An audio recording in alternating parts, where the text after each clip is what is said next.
हमें पता भी नहीं होता है और डेली लाइफ में हम ऐसी बहुत सारी गलतियां करते हैं जिसकी वजह से हमारे बाल रोज टूटते हैं और ऐसा लगता है कि हमारे बाल उगना बंद कर चुके हैं, भूल ही चुके हैं कि भाई हमें ग्रो भी करना है। और हम कोसते रहते हैं कि हमारे जीन्स में हमारे बालों की क्वालिटी अच्छी नहीं है, हमारे बाल इतने बेकार हैं। कई लोग मुझे बोलते हैं कि तुम्हारे बाल इतने अच्छे हैं क्योंकि जेनेटिक है। जेनेटिक होते हैं बाल किसी के अच्छे या बुरे, लेकिन मेरे पूरे खानदान में इतने लॉन्ग हेयर किसी के नहीं है। इनफैक्ट मेरे इतने लंबे बाल हमेशा से नहीं थे। पहले तो मैं इतने इतने बाल रखती थी एंड बीच में मेरे बाल इतने ज्यादा टूटने लगे थे कि सच में मैं गंजी होने वाली थी। और मैंने छोटी छोटी लेकिन मोटी मोटी अनगिनत गलतियां की जिसकी वजह से मेरे बाल बद से बदतर होते गए एंड बाल बाल बची मैं एक्चुअली। पर आपकी इन गलतियों से आपके बाल ना टूटे उसके लिए इस वीडियो को एंड तक देखना जरूरी है। आप देख रहे हैं बी नेचुरल, मैं हूँ रेखा। बात करेंगे आपकी गलतियां जो आप अब ना करो कि बाल बढ़े। Let's get started. I think हम सब कहीं ना कहीं गिल्टी रहे हैं मिनरल ऑयल अपने बालों में लगाने के लिए। लगाया है ना? जो भी ऑयल लगाते हो पीछे फ्लिप करके इंग्रेडिएंट पढ़ लो। अगर आपके हेयर ऑयल में मिनरल ऑयल लिखा है तो वो आपके बालों के लिए अच्छा नहीं है। इनफैक्ट मैं खुद भर भर के मिनरल ऑयल अपने स्कैल्प पे यूज करती थी, पर पहले के टाइम में इतनी अवेयरनेस नहीं हुआ करती थी। बट हाँ, जब से मुझे ये पता चला है मैं तो घर पे खुद का तेल खुद ही बना लेती हूँ। और तेल कैसे बनाती हूँ इसकी वीडियो यहाँ है, जाके देख लेना। अदरवाइज कुछ ऐसे सिलेक्टिव ब्रांड्स हैं जो मिनरल ऑयल यूज नहीं करते, तो उसके लिए इफ यू वांट मैं अलग से वीडियो लेके आऊंगी, सो कमेंट कर देना। सो बालों के लिए सबसे बकवास ऑयल होता है वो जिसके अंदर मिनरल ऑयल है। सो ये वाली गलती अवॉइड करना अभी से शुरू कर दो।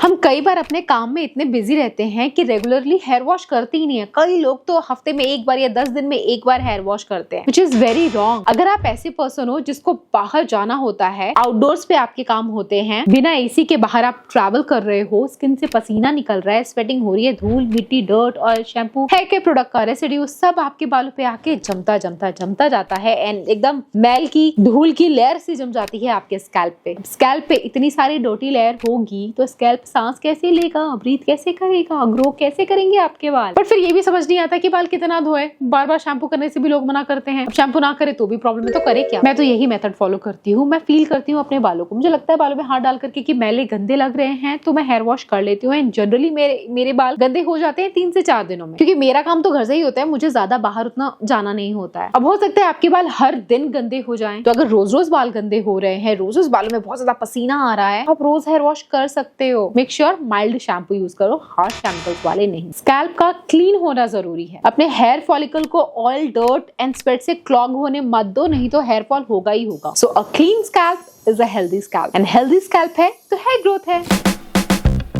ऑयलिंग करना अच्छी बात है, लेकिन 2 चीजें बहुत गलत है। एक तो भर भर के ऑयलिंग करना, दूसरा तेल लगाने के बाद बालों में तेल यूं ही लगा रहने देना। कई लोग 1, 2, 3, 4 दिन हफ्ते भर के लिए भी तेल लगा के छोड़ देते हैं। शैम्पू करते हैं, तेल लगाते हैं, छोड़ देते हैं अपने बालों को और नेक्स्ट हेयर वॉश में ही बाल धुलते हैं। लेकिन मैं ऐसा कभी नहीं करती। मैं शैम्पू के 1 या 2 घंटे पहले ही तेल लगाती हूँ और इस 1-2 घंटे के अंदर जितना भी नरिशमेंट मेरे बालों को, जितना भी मॉइस्चर मेरे बालों को चाहिए तेल से मिल जाता है। उसके बाद में अच्छे से माइल्ड शैम्पू से शैम्पू कर लेती हूँ, जिससे ऑयली जो मेरे बाल हो जाते हैं वो निकल जाए सारे ऑयल मेरे बाल से। ये तो देखो तेल चपोटोगे तो एक्ने की प्रॉब्लम भी हो जाती है। वो तेल अगर स्किन के ऊपर आता है, बालों वाला तेल, उसी तेल में सोते हो तो यार एक्ने ब्रेकआउट्स की प्रॉब्लम होगी। सो मैं जो करती हूँ उससे देखो मेरे बालों की हालत, मतलब हालत नहीं बोलेंगे इसको, अच्छे ही है। So you can follow this.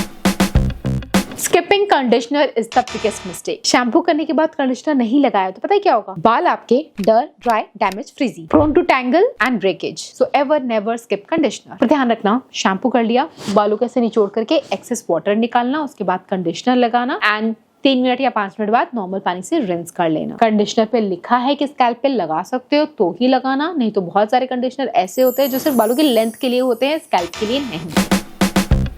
कई लोग दिन भर में बालों में कंघी करते ही नहीं है, कभी कभी 1 दिन 2 दिन हफ्ता भी गुजर जाता है बालों में कंघी करते नहीं है। क्यों? क्योंकि वो बिजी रहते हैं अपने काम में, जुड़ा बना के रख लेते हैं, बालों में गांठें जम जाती हैं, तब उनको याद आता है चलो कंघी करनी है। आई नो कंघी करने में लगता है कि टाइम वेस्ट हो रहा है, but trust me girls and boys, दिन में 2 बार कंघी करना बहुत जरूरी है। पता है क्या? कंघी करने से भी आपका ब्लड सर्कुलेशन एनहांस होता है। आप फॉरवर्ड कंघी भी कर सकते हो एंड फॉरवर्ड बेंड करके बैक टू फॉरवर्ड भी कंघी करना, कुछ इस तरीके से इससे भी आपके स्कैल्प का ब्लड सर्कुलेशन बढ़ता है, ऑक्सीजन का फ्लो बढ़ता है, जिससे कि हेयर ग्रोथ अच्छी होती है। तो सुबह उठ करके कंघी करना है, सोने से पहले कंघी करना कभी ना भूलें। कई लोग अपना हेयर स्टाइल बनाते हुए ना पता नहीं कौन सी दुश्मनी निकालते हैं बालों से, एकदम टाइट पकड़ के खींच के टाइट चोटियां बना लेते हैं। टाइट चोटी ऐसी बनाओगे तो बाल तो यहाँ से खींचेंगे ना। अब किसी भी चीज को तुम खींचोगे तो खींच करके तो ब्रेकेज हो ही जाएगी ना। घोड़े की वो रस्सी थोड़ी ना है जो आप ऐसे खींचते जाओगे, घोड़ा दौड़ाओगे? अजीब सा एग्जाम्पल है, खैर आप समझ गए ना। कई लोग तो शैम्पू की बोतल को डायरेक्टली अपने ड्राई हेयर पे उड़ेल देते हैं। ड्राई हेयर पे शैम्पू, मार डाला गाना याद आ गया। डायरेक्टली शैम्पू यूज कर सकते हो, लेकिन बाल गीले होने चाहिए। या बेस्ट तरीका है शैम्पू को पानी में डाइल्यूट करो, उसके बाद गीले बालों में शैम्पू करो। That's the best way to shampoo.